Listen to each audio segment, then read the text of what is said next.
Good morning, everyone. My name is Honaya Munei Sitora from the Republic of Botswana with the AFCFTA Secretariat as Women and Youth in Trade expert. And I want to make my presentation a bit easier for all of us because I think I've read more about the AFCFTA. So my structure is to just give you an overview of the AFCFTA it is about, and then we can now engage into you asking me on what you want to know more about the AFCFTA. And also my presentation after this, I can make it to be more brief and share it with more participants in this room so that you can take home and read on the presentation. The African Continental Free Trade Area Secretariat itself is an organization in the continent legally established and mandated to handle the rules of trade between African countries. The AFCFTA, like I said, with comprehensive coverage of trade in goods, trade in services, investment, competition policies, intellectual property rights, women and youth in trade, and digital trade, as well as rules and procedures for the settlement of disputes. And all this I have mentioned are in arrangements to be part of the protocols that will be negotiated to aid and facilitate the trade that will happen between this African Union member states that have ratified the AFCFTA agreement. The goal is to ensure that trade is conducted smoothly.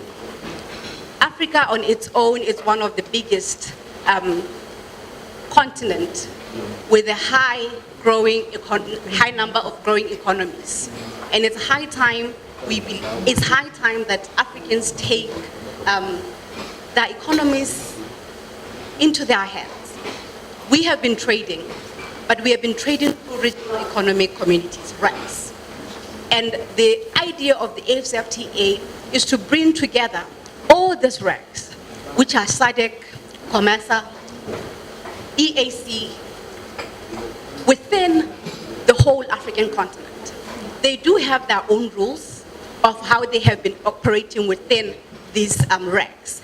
But the AFCFTA, they want to come together and negotiate on how they can trade together as a whole continent.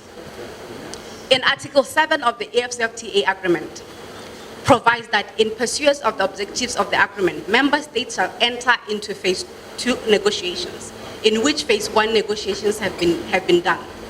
These are trade in goods negotiations, and when we talk about the negotiations, we are talking about the protocols that have been negotiated.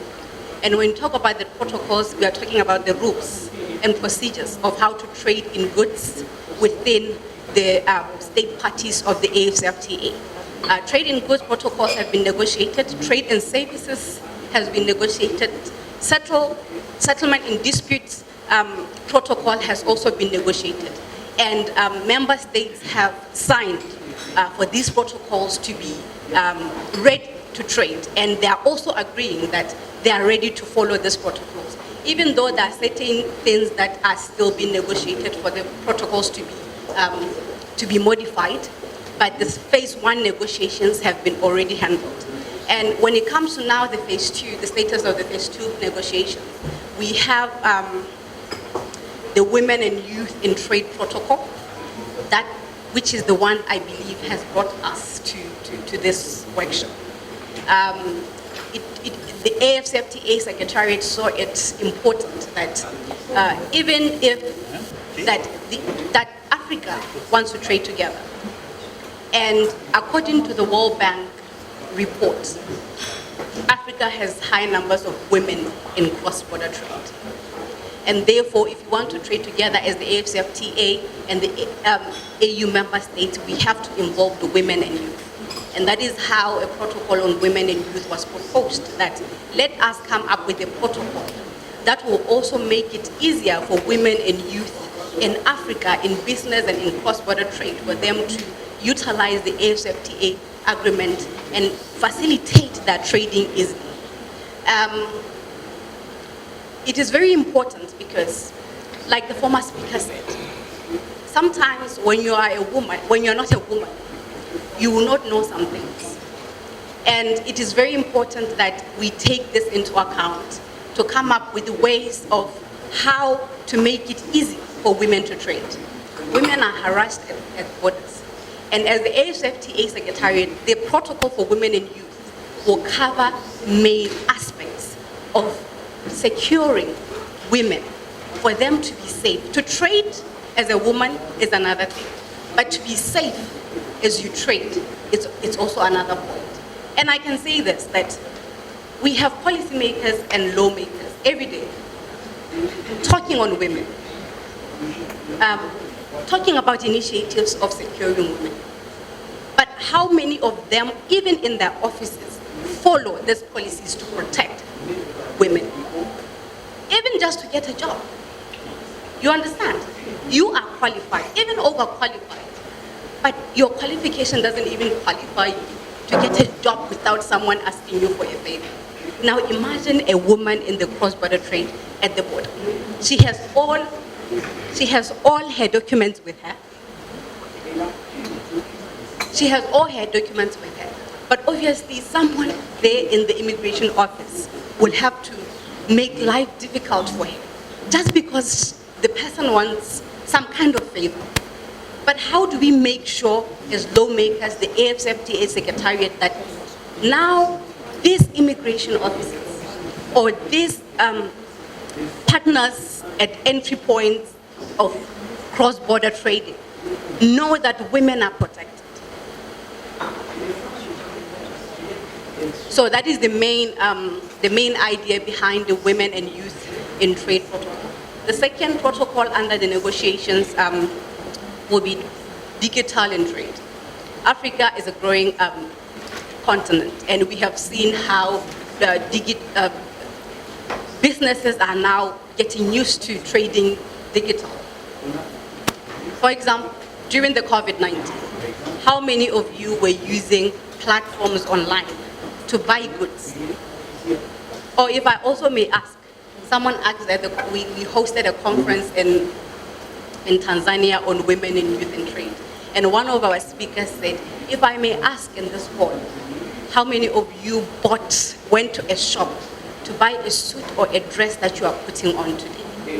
And you will find out that 50 to 60% we have bought it online. Why? Because we have issues of now traffic. We don't have time to be going to the shops, to be queuing to get clothes.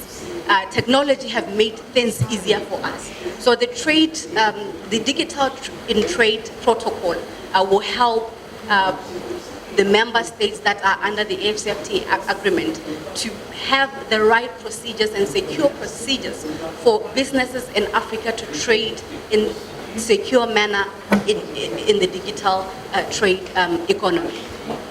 We also have the protocol on intellectual property,